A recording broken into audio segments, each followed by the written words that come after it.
Ndeko Jackie Ndala Ndeko John Baya pour la journée mardi. Mais les lots, tous allés dans un plateau spécial, podium du peuple, bon compte. Bon changer, télévision temps. Vous changez temps.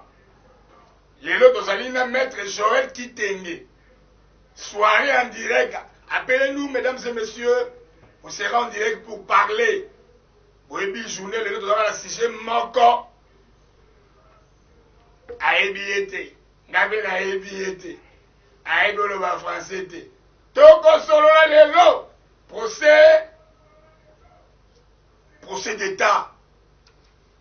Pour faire couler encre dans la salive. Mais avant de mon émission, nous présentons au nom de WMSA Télévision, au nom de Podium du Peuple, au nom de Ndeko Géritansia, Archi Géritansia, mes condoléances parce que tout perdre le président, il y a un chef coutumier, il y a un chef Ngandoli. Vous êtes sans ignorer, mesdames et messieurs, ça faisait 2 semaines, 3 semaines. Après ça, il y a un Géritansia, Mokakoswa. Pour ça, il y a un chef Ngandoli, qui a la tête au monde. Ndeko Joël, Mbote Wayo. Mbote Ndeko Basile, Mbote na balandi nyonso ya émission monene kalaka ngomba mopanzi sango ngomba Kinshasa Ndeko Sombo Basile oyo tangu nyonso okopesa biso nzela ya koya wapi na etando ekipo na kabola makanisi ya droit po kabola makanisi ya baramboka ekosala kabiso esengo Maître Joël na bandako to pesa nyonso Mbote. Tomato féliciter parce que toujours ça en direct. Toujours maintenant bateau tout ça va avoir une mission mais en tout cas merci parce que vous êtes toujours disponible le temps au podium pour banamboka bobenga biso Maître Joël Mathieu voix parce que quand matin le Mathieu voix réussi un peu voix na yo Maître Joël est-ce que vous avez un procès lelo ya ndeko caméra parce que tout le monde procès bato ba ko wanganana na ebité na ebilinga te bokomona image awa la télévision. Maître, il a procès quand même les lots. Nazalaki na kati ya kere ya procès nazalaki na makala ba image leki na ba etando bana bipai ba mona kibiso nazalaki na makala nazalaki na kati ya au procès kozala libanda et tolandaki ba coulisses ya ba procès tango les à côté tango ba ko sala ba liste tango ba justice ba kokota tango ba constitution ba partie civile ba exception nyonso na ba élément nyonso chaque chaîne ndenge za ko s'installer tango bana mboka ba journaliste ya ba zongisi bango na bandako tozalaki wana et puisque notre intérêt comme tous les autres Congolais nous voulons savoir misolo ya ba Congolais singela ke sala musala ya 100 jours banani bavandela yango banani basakana na yango ekenda wapi. Est-ce que Maître Joël Tokolo balelo mboka état de droit est-ce que Tokolo de bon augure ou soit il y a quand même une avancée significative na la justice congolaise? État de droit na lobaka yango na mukuse état de droit sur l'état dans lequel ba texte to mibeko ezali applicable pour la mutunios.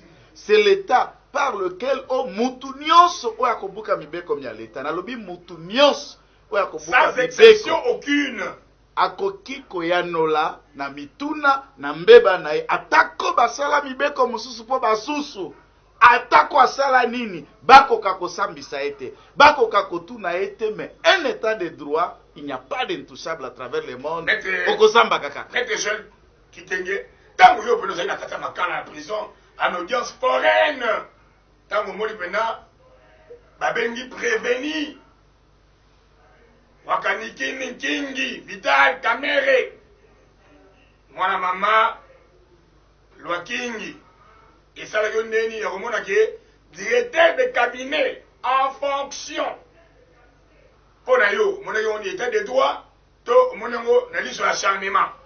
État de droit, il n'y a rien d'encharnement. Dossier au judiciaire, et sa politique, et encharnement. Comment na mwana mboka Vital Kamere, moto abanda na MP, aya kokota na Mose, aya kokota mo créateur ya PPRD, aya ko banda INC, parcours politique, il a plus de 35 ans de vie politique. Il a des qualités, il a des erreurs. Azam mutu oyo kisasa Congo mba eyebi me tangu na moni ba ko benga prévenir Vital Kamerhe. Prévenir Vital Kamerhe. Alaba. Voilà, on a bengue monsieur le directeur était prévenu de Vital Kamerhe Alaba. Place na motema na lobi Seigneur na moni mokolo alelo oyo ba grangolo. Okotanga dro samba kapo na bakuluna.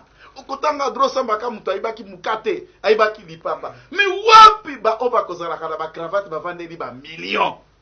Et là j'étais en train de voir Toko Samba procès à 1 million, 57 millions, 3 millions, 10 millions, 100 millions, 400 millions. Oka ba monter ko ça le serve de pour la 400 millions. C'est Joël, na bamboka angolais, na mboka lokola France, de Bourgie, ministre de la transition écologique, ou un français, tango ba zoika pour la 76 000. Ya pamba, mais biso awa 4 millions pour donc réflexionner kaka. Ni na Sénat 4 millions. Kotia batapi ozo koloba ko Kotia batapi. Kotia batapi o mesalexi ta mwa batie batapi na ko changer couleur na moquette 4 millions. Et puis non c'est la marché de lumière. Ndeko Basile obil kambango somonine. Indien oyo bapesa ke marché à réflexion c'est non za na boyoka ni na mwana papa tambemamba ya mwasi yende bakangi compagnie na 1500 minduki na badolite na aéroport. Ya kopela na mama swana mwasi. Oui, nde bakotisaka minduki et ne kaka mutona bakopesaka akende ko réflexionner cela. Maintenant to luka to créer classe moyenne. Comment kotia moquette wana na tapis ya Sénat bakopesa un Congolais salate. Or mbongo ndio anaza ko gagner akozongisa ngo na New Delhi. Akozongisa na mboka na bango et ko contribuer na mboka te puisqu'il en va. Tala net Jamal. Pour ne revenir que dans le procès. Ba monter à transaction ya ba masolo na bango personnalité soki ndeko papa commanda kenda hasard ndeko na biso ya nini ya mboko ni ya Delvaux basé belé ndeko na biso marché correct bakopesa bango te il faut pas pesa indien tala motema mabe ba politicien. C'était juste pour dire que notre introduction parce que lelo ezali soirée podium du peuple mwana mboka sacré Wenjulu alobi Basile Sombo sala mbangu soirée ya lelo pour lobby na 17h30 ya mania plateau na bandeko Shakindala. C'était le mot introductif et émission parce que ça dit spécial Kraka spécial Bazouzi.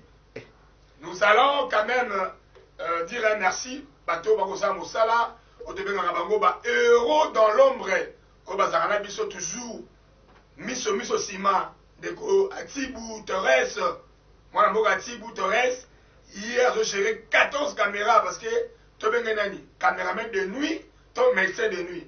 Bon, on a ngambo, il y a régie, mon mboka Henri Selukusu, ndeko ya Géritancia, puis petit ya Géritancia, voilà qui a introduction. Mais nous savons quand même, mesdames et messieurs, pour bien abisso, téléphone les enfants, maman, tout sur la maman, procès Kamerhe, abingo baso bio procès comique, nga le français te, nga yebi français te. Ça c'est de la comédie, hey. Basile. C'est la comédie. Parce qu'il y a une blague dans la biso. Oh. Donc, on a évité. Comment le directeur de cabinet, on a conseillé, chargé ce qui est transit, il y a ça comme ça, logistique. Logistique. Ah, tu peux n'aïense. C'est anarchie. C'est inconcevable. Et c'est intenable. Nous avons quand même tout un extrait d'Enge Loraningini, Maëlle Tonda Bongo, Mendego.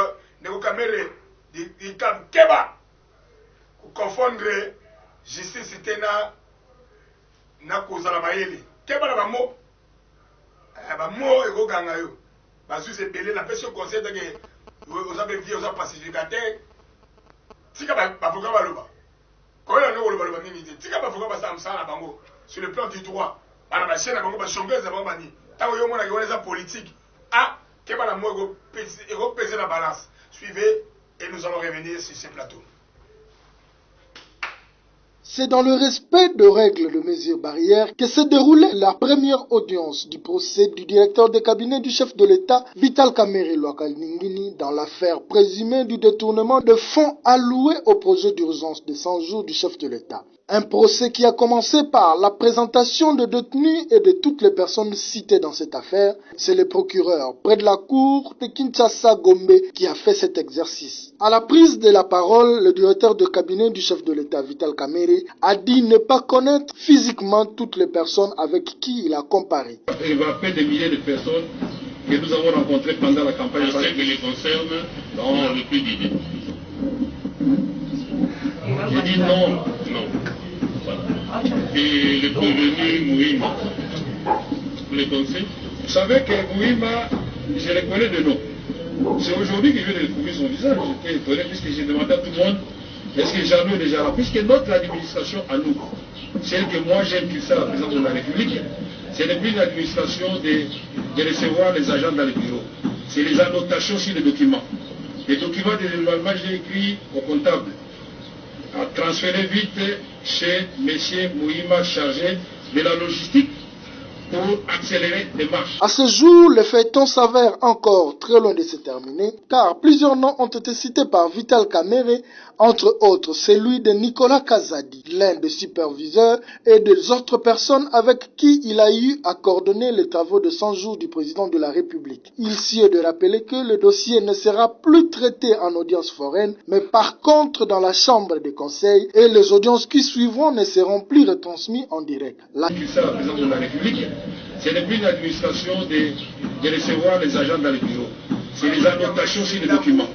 Les documents Otobengi, et comme on peut ça tourner, procès le rôle à procès mon compliqué tonné. Maître Joël, vous étiez là, étant que l'issue, parce que vous allez mettre avocat, mais vous allez mettre l'issue, il y a un Congolais au Bagui, c'est l'occasion ou jamais, on raté l'occasion à la tête.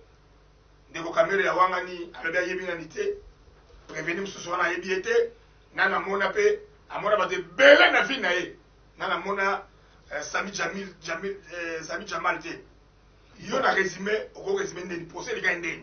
Merci. Procès de manière équitable. On a félicité que procès ezo salema. Quoi qu'Aza directeur de cabinet Jamal Azana Mousso Rebele Moussou Naza conseiller chargé intendant na présence de la République. Baza bango yo somisa tout équité ezali. Pression moko ezate ba juge baza serein ba avocat mais tout le ministère public ba pimeli bango ba che pile ba biloko ba pimeli ba lever copie pour faire sa partie défenderesse. Non. Ça je ne sais pas. Moi, je me demande, est-ce que l'avocat Bakoki Kolakisa Mokasa Bakomaki pour la lever copier que ça ne l'a pas été autorisé? Si, c'est 3 fois, mais à l'objet, comme un ministère public, comme déjà pas greffier. Mais bien sûr, ceux qui est comme un greffier, on sait comment tu as greffe, tu lever copie, tu as pièce, ça, c'est pas un travail de faire un débat. Il ne faut pas qu'on ait prétexte, et puis ce qu'on prépare, puisqu'il s'agit ici une liste des infractions. Donc, il y a courir plus ou moins la moyenne 10 à 20 ans de prison, voire même 25. Tant que préparer défense, il n'y a pas peine lourde de local à Oyo, il faut s'y prendre avec toutes les précautions nécessaires. Kokamataba pièce et les éléments. Bref, audience ya moko na lelo ezalaki nango d'abord wabengaka introductive na droit. Audience à liboso ba relevaka ba exception. Saisine. Est-ce que la pièce ya procédure nyonso ezalaki na kati wana eza légal? Est-ce que ba kombo ya bato baza kobenga eza conforme ba adresse? Est-ce que le ministère public a présenté bato ya za ko poursuivre bango aza ko reprocher bango nini ba kobenga na mukuse na français réquisitoire? Abani koloba yokinga na vanda ka boy atangia wazana bana boy asali boy asalaka boy monter boy et ministère public a énuméré ba différents faits oza ko reprocher Ndeko Vital, Ndeko Jamal na Ndeko intendant ya présence wa kendeki pona ko dédouaner biloko wana. Et c'est à cette question là tribunal a se déclaré saisi à l'endroit de toutes les parties, même ngambo ezala qui a eu des exceptions de part et d'autre puisque quand il y a un avocat baza ko défendre Mwana Mboka Vital Kamerhe, il faut noter une exception de taille. Ndeko Kabila aza conseiller à la présidence. Ah, donc ça dit. Aza officiel. A koki kolata toze ko comparaître contre l'État te. J'anajoute professeur Nyabirungu. Si. Professeur Nyabirungu aza avocat de la République démocratique du Congo. Et l'État congolais oyaka azwa lokola avocat de client il y a professeur Nyabirum, c'est l'État congolais. L'État congolais a se constitué partie civile na misolo. Oyo mwana mboka kamere na batunae baibi yango na kesi ya l'État. Tango bango balakisi. Donc ça va il fallait défendre une république. Exactement. Non, ça veut dire wala babenga ngo conflit d'intérêt. Yo za ko samba pona mutu. Okamati lisuso jumbeli po tsuba mutuana me mutuana azana yo lokola avocat na esale makate na mdenga mibeko. Je crois que professeur Kalouba o azape professeur azape avocat près la cour de cassation et le conseil d'état ba comme mango na ba instance ya conseil de l'ordre notamment près les bâtonniers nationaux près les deux instances conseil d'état et cour de cassation pour que ndeko Nyabirungu azala sévèrement puni au regard ya loi règlement baronage ba sala ndenge ezalaki na mettre Nkulu oyo azaki asengaki na ye atika parce que azaki déjà kosala na la présidence en 2006 na contentieux 2006. Mon cher, 2006 c'était de l'arbitraire. 2006 vous prenez même 2006 c'était même après 2006 moi j'ai été opposé à mettre Nkulu lorsque zala contentieux ya gouvernorat ya Maniema tangu Tunda Kasongo Prosper et a été élu depuis gouverneur. Tunda et les autres sont venus pour que contester l'élection à ce moment-là. Nous étions opposés. Entre-temps, il est venu avocat devant la Cour suprême de justice et conseiller juridique et pas M. Kabila. Là, c'était l'arbitraire. M. Kabila, on confondait la règle, et pas Kabila d'abord. Entre Kalev, Nakabang et Numbi, on ne savait pas qui était chef. Et souvent, c'est Kalev qui arrêtait. Il peut garder même chez lui 9 mois. Assis, il peut garder 9 mois. Ndaye Kozongi, c'est pas pasteur, Kabang Numbi n'a pas PCR. Pour des raisons de formalité. Impuissant par rapport à Caleb. Ça, c'était de l'arbitraire. Ici, nous parlons d'un État dit de droit. Félix Tshisekedi ne veut pas s'interférer. Yosa conseiller la présidence. Osa officiel na hiérarchie à sommet à la République démocratique du Congo. Et c'est l'État congolais dans sa partie victime. On se constitue encore avocat par bourreau. On le connaît Moulaï na caisse. Il y a l'État congolais. Des millions auxquels on lui reproche. Il faut les prouver, non? Non, mais Nakoloba, puisqu'il y a des charges. Au moment où Moutaza la carte a parqué, Babenga Kaye, inculpé. Inculpé. Tangu ba indice sérieux de culpabilité, mon année, comme prévenu.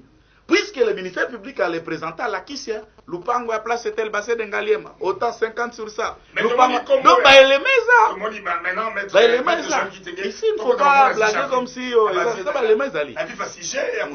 Il y a des noms qui sont cités, qui étaient cités, entre autres, Pesaki, Badon et Belé, Payandeko Kamere. Autrichement, il y a Belle-Fille Naye, Soraya, qui est aussi l'enfant de Jibé Piana, Namama Amida, mais tout à dit. Passation va marcher ça la magineni koto bendeko kamere aniye ba de mususu ayebi conseiller on a tazaki charge de logistique koto ayebi moto bo pesa kité yé koto ba lobi j'étais pas seul pourquoi bo brandika comme on a c'était une coordination qui gérait 9 personnes y compris bandeko oyo bazali na ba conseiller président de la République ba tebele belé on montre qu'il y a une brèche qui est ouverte. Il n'y a aucune brèche qui est ouverte. Professeur Dabirungu Azamoko aba professeur Nangai atangisi ngai kuna bon bien sûr ça vous savez la science c'est science et le droit est droit c'est une grande forêt mais néanmoins awa baké mabe il faut qu'on se le dise baké déjà mabe tango toza kolobela la loi sur la passation des marchés publics na régime ya régulation il y a des marchés pour surveillance et exécution na yango donc dans la moukou c'est des mesures d'accompagnement ou quoi accompagner à yango les marchés de gré à gré ne sont pas interdits par la loi mais en assey ou sengeli ba entreprise on a ko bénéficier d'un marché à gré ba atteindre yango mais pour éviter ces seuils là sachant que les entreprises Samibo Congo est créé na mois de mars 2019 et ça pour les besoins de la cause. Puisque Jamal a teka kande ba kiti na commerce, a teka kabasani ba meuble, aza na construction te. Tango siko makamba sanjoureye ba réfléchir na Daniel Massaro, moi vite fait entreprise moka butu mikanda ebimi et entreprise ami balaya kozwa 3000 maisons. Ba créer ngo na juin 2019. Mais azolo babi. Wana président de la République ami français il faut bon, arrêtez cette comédie. Jamal est ici en République démocratique du Congo depuis 1968. Depuis 1968, lui-même est né en 1941. Calculé. Ayena Kisasa n'a âge à 27 ans, il a 80 d'années. tala mibu asala wana kisasa jamala ebi na chiluba jamala ebi lingala jamala ebi na swahili ayebi jamala ebi paka jumati jamala ebi kibwala ebi kwenti kwa kata kisasa les images wana jamala alobaga ebi français de meto bongo tanga aloba ko bijembika tanga aloba ko mijembika tanga aloba na français c'est lui wala ba ko visiter bika ko mijembika so baza ko libérer ta ko mijembika aloba na mnoko nini tango aza ko expliquer batu ko yamba matériel alobi mon pays c'est le Congo na mnoko nini na ta chemise moko à rose mais na français ah, ça c'est une comédie. Abandon ba maladie à pema. Mon maladie à pema ndenge sila ka komi koloba. Azo ambri ba utu na ye aza koloba oyo. Wana za kizunguzungu. Moyibi ko. Si tout na zo na soza moyibi. Oyibi bilo ni kizunguzungu ni kokoto na. Voilà, merci. Mesdames et messieurs, nous allons suivre. Bobenga. C'est énervant. C'est énervant. Et vous en direct, Websa Télévision, hein, Podium du Peuple, ils allaient soirée spéciale, oyo, ils allaient pona, bino, oyo, ba vérité, tcha, image wana de koto, on a côté régime botala, denga agonie à da fallancé, et ba bengi RDC mboka na ye. Je suis dans mon pays ici depuis 1968. Je vais commencer à commander les marchandises avant de recevoir aucun rang, parce que j'ai confiance en mon pays. Voilà la réalité maintenant. Nous avons 180 conteneurs, nous avons 300 maisons pour Kinshasa, nous avons 300 maisons pour Bakongo, nous avons 300 encore pour Kivu, nous avons 300 maisons pour Kananga, nous avons 300 maisons encore pour Boujmaï.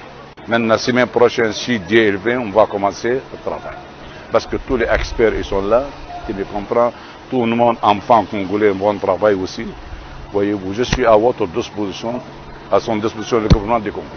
Congolais de lui indiquer le site où il va ériger ses différentes cités. Je suis dans mon pays ici depuis 1968. Je vais commencer à commander les marchandises avant de recevoir aucun rang. Je suis dans mon pays ici depuis 1968. Je vais commencer à commander les marchandises. Je suis dans mon pays ici depuis 1968. Je vais commencer à commander les marchandises. Je suis dans mon pays ici depuis 1968. Je vais commencer à commander les marchandises avant de recevoir aucun rang. Parce que j'ai confiance en mon pays.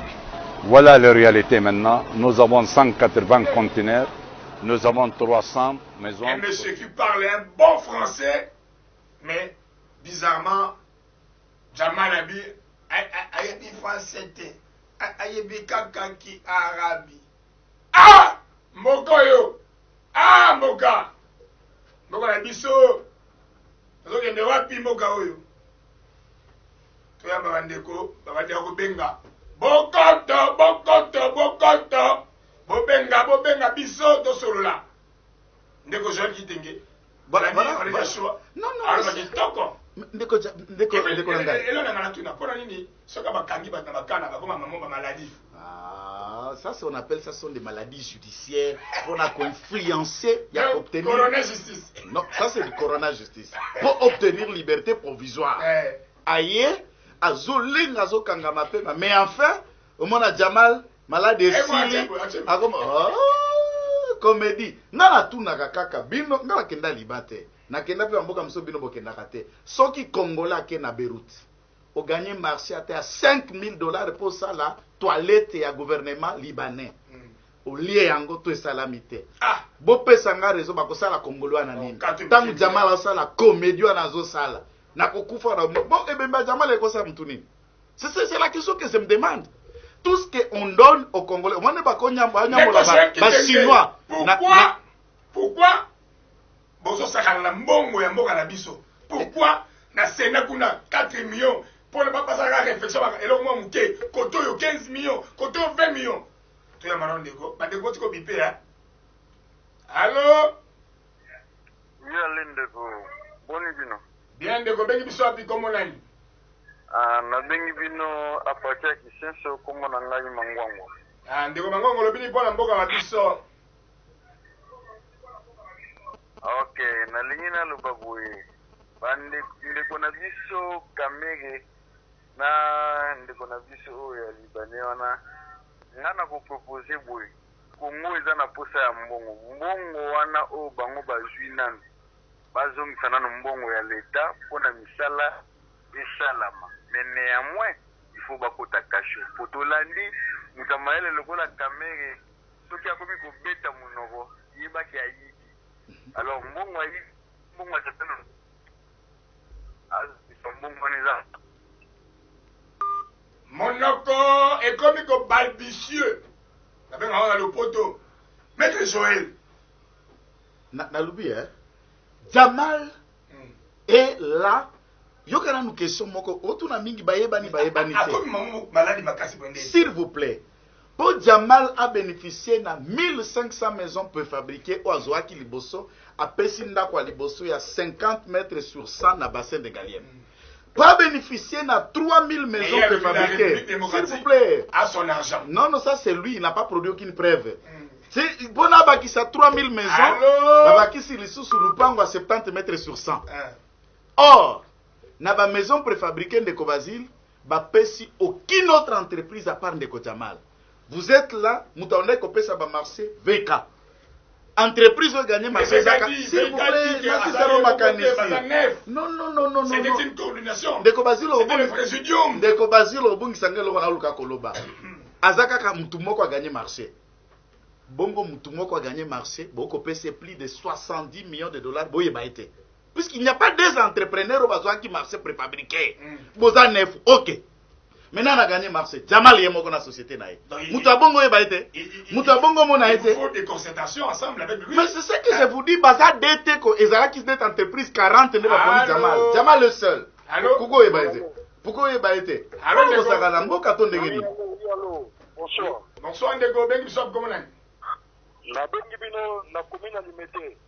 Comment nani olobini pour la mboka biso? Ah. En tout cas, ngai pona ngai ya. Soki Kamere na Jamel bakoti prison te. Baza déjà la prison papa. Bakota te ba déjà la carte ya boloko tikal de condamnation. Soki basali prison te, ça dit so bakateli bango te. So bakateli bango à jour la prison te. Il fait le justice dans la Congo. Mais Ndego Beto Kana Ndego Joël, Maître Joël Kitenge. Mais Jamel, c'est une personne morale. Et une personne physique, c'est morale. L'entreprise a une autre personne. Ouade lobby, ouade solo bagué. Bon, regarde, on s'attaque à la responsabilité. Allô? Allô? Oui, Ndego Lobamo Makasi, Obengi Biso, comment on est? Vous avez balancé Ndego Lobamo Makasi. Ndeko Christian, contribuer mon konzambo kolanda yo. Voilà, tu recharger ma téléphone. Tu benga parce que mon konzambo a alinga ka ba idée na bino. État de droit boluka ki yango wana. État de droit pe ba preuve ko ça. État de droit yo pe ministère public. Ko bomba ba dossier yo moko te. Ko bomba pile ba dossier ga yo moko. Il faut que des armes égales. La partie, au Bengi, partie civile de la République, la partie, on a défenderesse. Il faut qu'il y ait des armes égales. Et on ne peut pas bien arrêter de toi. Comment on va le jeter au ministère public? Non. Pas de sur le commentaire. Mais, en tout cas, moi je n'entre pas dans ce genre d'état. Je Jamal Ayebani na Kamere. Pour nini? Entreprise gagnant qui marche zaka entreprise sont mis balé à Jamal. Voilà. Bon wana boko pesa ba millions et pas Jamal. Bon ça boye bana mutangote. Papa, ah mi balé. Il n'y avait pas des entrepreneurs, le seul et l'unique qui a bénéficié à la construction de ma maison yo ye baete. Allô? Pona ngai na lebi boye. Nego pardon, pesa combo bengi biso wapi? Eza Christian wa otobe na bino. Ah non, Christian lobini. Mutulokola Kamere soki bakatele ba ne muke feza ta 25 po ayokoli mboga o makasi. Mais ka Kamere. Tu as un problème à 200 millions. Papa Yuma kokende même Tambwe Mwamba. Pona tapi à Pamba 4 millions papa. Et il vous dit, j'avais l'argent suffisamment pour vivre avec ma famille. 4 millions moqués. Et puis, n'a qu'aux peuple congolais à témoin. Bas sénateur, ba boy comme ça la commission d'enquête. pour enquêter sur la passation des marchés na comment bakendeki ko affecter mbongo wana rien que pour na mokete na couleur 4 millions yango nzambe na ngai misala nyonso na Congo ka ba 4 millions éducation nani gratuité et ko kepika na sile tango ko kato na pasanga passer 4 millions ba respirateur ka pour la coronavirus ezate pour ceux qui bazou échantillon na mioki il faut échantillon na ya ti na inerve place mouye maza puisque l'appareil à côté ce coronavirus na mioki ezate mais il y a un individu pendant la crise peut changer la moquette quelques couleurs de chaises à 4 millions de dollars. On joue avec les pays à quel niveau? Toi, bah, inconscient, toi, ça, bah, tout normal, ou on aime les pays dans quel niveau? Allô? Oui, maman, ben, Sobi. Na bengi bino na komi ba kombo nanga Madame Rachel. Madame Rachel, olobini lipo na mboka mokonza mboka kotala yo. Ah.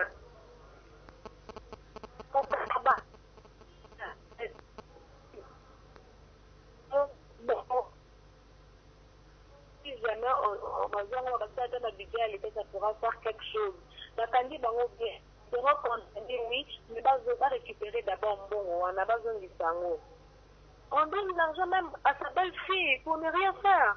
Moi, nous, à la rélo, quand on nous donne beaucoup d'argent sur Raya. Tata na tout à somba na lupango ala papa ça a été. Merci beaucoup, na chiki wana baba. Merci. Ndeko souhaite yogola. Yango Sénat. Parlement. Ezali basika na bango habitualité. Est-ce que TP ndenge chez ba camion nini et ko chez ba bâtiment est-ce que pour la présidence Sénat tandis que administration ezali wana pourquoi mbongo chita bana bango cop puisque na 4 millions lokokuta entreprise wana indien ya eza soki 500 000 puisque moquette wana j'ai parlé avec un expert un ingénieur en architecte qualifié, il me dit changer de moquette et tout ça pour tous les Sénats, il a payé. C'est moins de 500 000 dollars. Allô? Bonjour, Deko. Bonjour. Deko, ben tu sois comment on est? Ok. La Benibino a passé ma machine à Pipo Congo. Olobini pour la mboka. Voilà. Les cours dans l'objet, vous avez recadré mon pied. Il me semble que wayo ndeko. Voilà. Notika, pour la population. Voilà, ndeko nga recadré, mais unité peut recadrer. Tant toko benga, mwana mboka tant toko benga. Chargez téléphone d'ailleurs pour tous aux bien mokonza boka kolanda opesa ba idée. Allô ndeko. Allô. Oui ndeko lobini pour na mboka biso. Oui papa nga vraiment en tout cas ndeko kamera kamutika malombo tsali lelo. Akamutika makati po ndeko kamera awanga nina mtu asaka na president. Oh yeah, appelé mbongo 1 million 150 quelques mille pour atteindre le quota d'éloignement à Mamasandi, la Tanzanie, sur la Dar es Salaam. Il y a un peu de monde. Alors je me dis. Alors, à vous d'amonaï. Kizunguzungu a moïbe comme ça va tout bongo papa. Kizunguzungu a moïbe comme ça va tout bongo le caisse. Mon côté la présidence, on a eu des cabinets. Les Okamé, Awani Jamal. Ayebi Jamal, mais comment il a signé Mukanda la direction générale? La direction générale, il y a contrôle des marchés publics. Pour faire ça, autorisation, il y a Jamal a marché pendant qu'il y a eu Jamal à monter. Parce qu'il a marché de gré à gré. Il a appel d'offres. Petit Jamal monte plus de 100 millions, plus de 50 millions.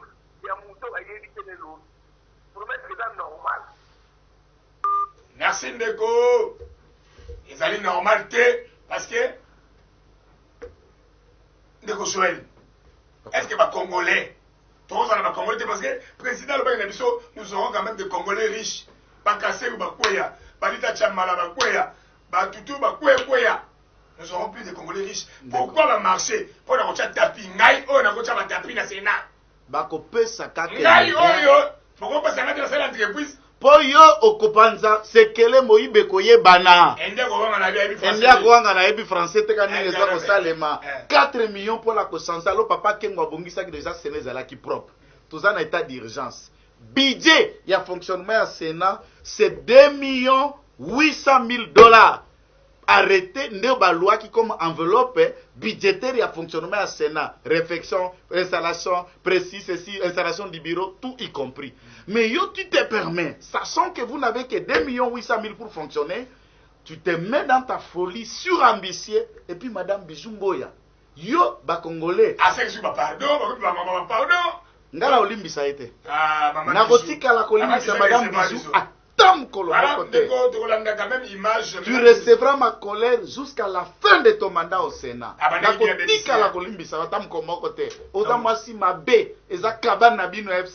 Et tu as emballé les peuples pour endormir. Vous savez, donc ta maman avait raison de te le dire ça. En tout cas, franchement, moi je ne peux pas comprendre. Au Kangi, au Betelbiso Seketo, Yebaki Kututeke, pour pas changer ta pion, les 4 millions. Pour la biso enquête exacte, oye, comme si la biso ba fleur ora kisa, okuli, to fleur ango, tu ça la défense, hein. Bakabele fleur. Ça va blague, msuba kukamata, tunambuko. Mama bisou, moya. Ma bisou. Mista kurumia, tashi kusta kurumia kateni. Acha. Ma bisou. Ah. Tu es Mandego. Allô? Allô, papa journaliste. Oui, papa. Oui, allô, bonsoir. Comment nani obengi biso wapi? Papa, na bengi na commune en Sele, na kanda ipe. Olobi ni ndeko mokonza mboka kolanda opesa ide na mboka. Kombo na nga Didi. En tout cas, papa, eza soni na mboka o Congo penza. Un directeur à cabinet, yokani nga otantowe na TV. Il peut nous fonctionner, mais tant que nous avons gaspillage en bon. Il fonctionner. Papa, ndenge basali na kamere, basala na batu nyonso, na FPC, basala nyonso, eza la partie politique. C'est tout Yuma, Albert Yuma, 200 millions. Albert Yuma. Na ndeko Saïba oya Zefrem, 21 millions. Mesdames et messieurs, nous allons rentrer du côté de la régie. Bon, là, parce que de Gobel Bruno Chibala le dit quand même, la conception de ma camarade, ma camarade, les garçons ont la énergie. Et les garçons ont boué. Tolanda, quand même, tu vas du côté de la régie. Hein, de la biso, Aris Lukusu, chez la biso extrait, il y a de connexion Bruno Chibala. Azelake Kolombakura la l'État. 2 jours après la prestation de serment du nouveau président, nous avons été décommissionnés d'exercer les prérogatives du gouvernement telles que prévues dans la Constitution. Et donc nous étions devenus des spectateurs. Nous ne nous sommes intéressés ni de près ni de loin à cette saga de 450 millions dépensés dans le cadre du programme de 100 jours. Donc, nous n'avons rien à voir avec ça. Pourtant, les noms de certains de vos ministres se retrouvent dans des contrats signés, des les gré à gré. ministres sont sectoriellement compétents de leur ministère. Si un ministre a posé un acte, il lui appartient de se justifier. Mais au niveau du gouvernement, parce que dans un gouvernement, les décisions se prennent au Conseil des ministres, nous ne sommes pas intéressés ni de près ni de loin dans ce qui s'est passé avec le programme des 100 jours. Ça n'a rien à voir avec nous. Nous étions devenus des spectateurs. Vous insistez des 100 jours. Parce que 2 jours après la prestation de serment du nouveau président, nous avons été décommissionnés d'exercer les prérogatives du gouvernement telles que prévues dans la Constitution. Et donc nous étions devenus des spectateurs.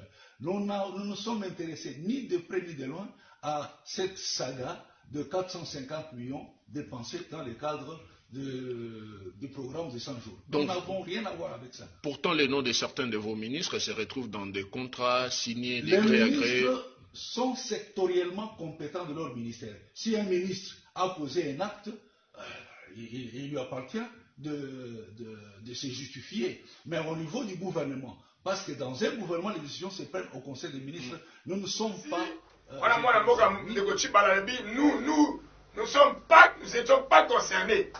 Mais il faisait allusion de qui? Nous là. Des nous, là. questions. Et puis, quelques ministres sont cités, la ministre, elle a cité là-bas. Mais lorsque M. Tchibala vous parlez de nous, il y a la Kabila. Il y a la Kabila. Nous. Il y a la Kabila dans la mitière à la carte. Vous en écho. Allô? Oui, bonsoir, papa. Bonsoir, Ndeko. Bengi biso wapi? Oui, na bongo na li masalo toujours la émission na yo bato bazosaka na mboka o. Kamera azalaka koti po na koti pe munoko na lelo community kwani. Bazosaka na mboko pe ba journaliste besoin de souffrir financièrement pe da maîtrise bazotangisa bato bazomoko na milieu kaba milieu bazotanga bana mobuta tika mboko kana problème moko. Eza son kada kana pe en tout cas, ça dit Sony. On a 76 000 $, 76 000 €. Ministre écologie, transition écologique française, M. de Bourgie a démissionné. On a des vestes à Pamba. Cadeau, n'est pas fait si Soraya, cadeau. Après, c'est d'abord caméra et d'abord à Soraya. Bon, bien que nous devons commenter des vestes. Nani pona des vestes de la mission Jean-Marc Hérault, nani wazaki na UMP alaki ébranlé. Dominique de Villepin. Dominique de Villepin te mususu. Marc Hérault. Bon na 76 000 de Bourgia. Bile bongo sakana na mboka. Bongo sakana na mboka yo. Ba 2 millions, ba 3 millions. Boka ba nani?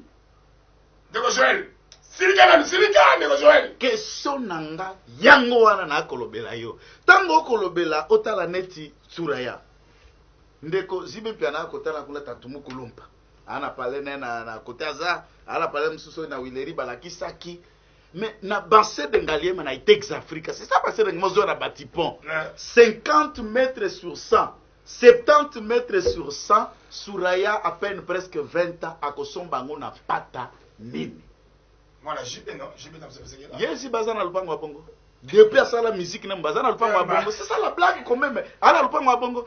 Tango Tala comme Nena Lupango à Mofleri. Zala Lupango à 50 mètres sur 100. L'homme ne peut donner que ce qu'il a. Yozana Ango Topé Samwana.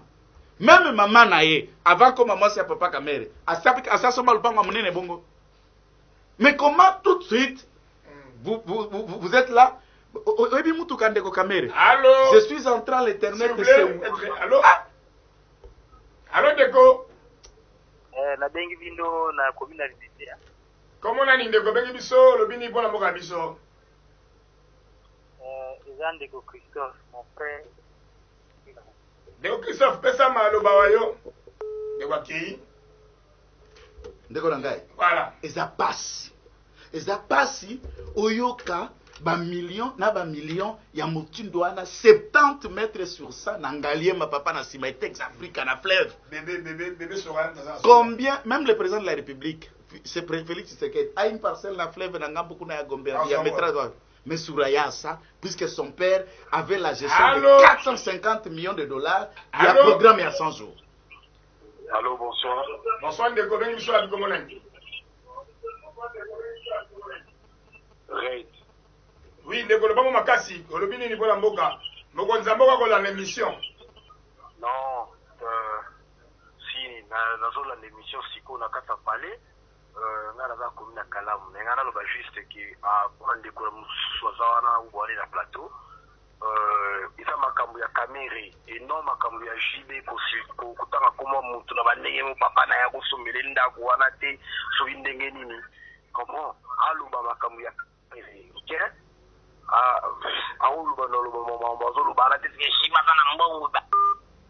Totika qui fanatique. Na ba musicien ba contribuer. Ba mélomane na bango. Jamais tout le monde ba yembi libre mati. Jamais ba yembi tane ba wele ba corona. Papa, moi je précise les mots et je m'assigne. Puisque moi non, ça n'engage que lui. Okikoloba. Non, yokate. Ça a le droit de réponse. Olingi kofunda, kenda kofunda. Kenda kofunda, olingi kofunda, ke kofunda. Papa. Oh là là. procès a renvoyé les 25. Biso toza na bobobe na bino na mboko yo. Na biso maloba. Tozo kotana bazo ke bakendaki lelo ka ezali lelo conseil nini? Conseil économique. Conseil non économique des conseils. Chambre de conseil plutôt bakotaki chambre de conseil de soki. Chambre de conseil est à faire en délibéré pour que va se prononcer dans les 48 heures donc le lobby qui n'ont mérité pas se prononcer sur la probabilité à quoi accorder Jamal. Non, en fait, on est allé souveraineté à la juge. Jamal accorder non parce que il est une personne physique. Moi je crois que l'entreprise a quand même des gérants a quand même des gens qui bakona des entreprises. Bakola de l'entreprise ozomona ekréame na pata punya na septembre entreprise à Malette na mois de mars 2019 mois de juin 2019 entreprise bandit donc entreprise yango moko eza même pas na une année d'existence ça peut s'éteindre à tout moment ici il faut bater Malette direction liba okozole wapi ndeko lobi nini mpona mboka ya biso bonsoir ndeko comment adieu na bingeli na lemba olobi nini mpona mboka ndeko Bon, je ne sais pas ce qui pour sens de la gravité et à la Cambouille. Bon, on a vu exemple dans Bongo Batubazolia. On a vu quand il y a eu, par exemple, parlons de 200 millions de dollars. 200 millions de dollars, ce qui les lots fait analyse par exemple, aussi la jeune la banque compte, dans un projet dans Bongo. Moyennement, vous trouvez dans chaque jet, c'est plus ou moins entre 1000 à 10 000 dollars. Tu veux atteindre l'élevé avec 10 000 dollars, un jeune a qui entreprendre à créer une entreprise. Bon, ce qui aujourd'hui 200 millions de dollars, au divisé en par 10 000, au jeune, on peut créer une entreprise. On peut plus ou moins 200 000 entreprises. C'est-à-dire que plus ou moins 200 000 entreprises qui vont se créer. Merci. Donc, supposons qu'attaque sur les 200 000, 100 cas va réussir, 50% va échouer. Tout cas, 400 entreprises. Combien de personnes 100 entreprises va créer, qui vont engager 100 entreprises. Combien de Congolais vont engager? Merci, Ndeko. Mais aussi la mituna mabuma batu. Voilà, merci, Mboko Zapasi. Tant que vous avez marché congolais, vous pouvez aller à l'étranger. Et puis, comme la souka, lobby, Togoyamba Bongo, Ndekonabiso, président sacré, Wenjulu et Mungu, Oya Peseki, Mai, Nina Kosukola Maboko, Kashne, on devait avoir masqué, parce qu'il faut qu'on l'ait dans la Tchamukuna, pour mon Ngouma, et qu'on l'ait dans le podium, parce que podium du peuple, c'est un moko. Yo vana ina o 10 ans mobimba osala rasulté au podium keba on doit fimbwa bakanda ndeko joël mot de la fin Angai faisons confiance na justice congolaise. Nous voulons que Bagis va agir à toute indépendance sans influence. Soki ndeko Kamel ndeko Jamal au regard ya ba preuve présentée par le ministère public bakozala ba innocent laissez-les en liberté. Mais s'ils sont reconnus coupables de tout ça, nous ne cherchons pas d'abord leur condamnation, la restitution pure et simple de l'argent qu'ils doivent au trésor public. Apparemment, c'est un procès pédagogique. Hein? Mais elokwa nezobangi sangande Gimatondo babetaye 8 ans, mais misolonyo soba reproché na gouvernement provincial na mona place à restituer en côté. Ogi lunga oli lunga. Oya ibaki 15 millions ya plus de ya Ebola. Ba condamné 5 ans. Mais dans mon place au lit, je crains que ce procès nous arrivions à une condamnation et Mbongo peut se calibongo. C'est ça. Au lit, lunga bala ki sabiso tant ba condamné Mbongo Ebola o ya ibaki. Babotola nini pona au lit lunga zongisa nini Gimatondo. Rosenting a condamnaka. Miloko Yozwaki Assemblée provinciale babotola nini zongisa nini. C'est de la poudre de c'est ça que je voudrais qu'on ne nous amène pas à un procès. Oui, il y aura peut-être condamnation ou il n'y en aura pas. Mais biloko sengele zonga pona l'État, pona trésor public et bénéfice à Congolais. Nous avons besoin de ça. Merci. Mesdames et messieurs, c'était une émission spéciale. Il fallait tout ça la podium Lilo parce que l'attente de la direct. Il fallait tout ça la podium du peuple. Merci à vous. Donc demain, Lilo à 5h30 pour la rediffusion. Même maintenant à 2h, Le boutou, bon, la télé, on a émission, 5h30, 5h juste pour la rediffusion. Mais demain à 10h, nous recevons, le programme du peuple reçoit pour vous, Monsieur Sacré et Mungu, Wenchulu, la Sabablo, on a Salaki, Petro Solo, Mamamboga, Ndeko Jagindala, Ndeko John Mbaya, la République, le Congo, en marche, voilà. Donc, on va au lobby à 10h30, ce sera une nouvelle émission. Mais restez branchés, le programme Yawemsa Télévision, Mwambote. Mbote, tu peux s'imboter la batunyos au bas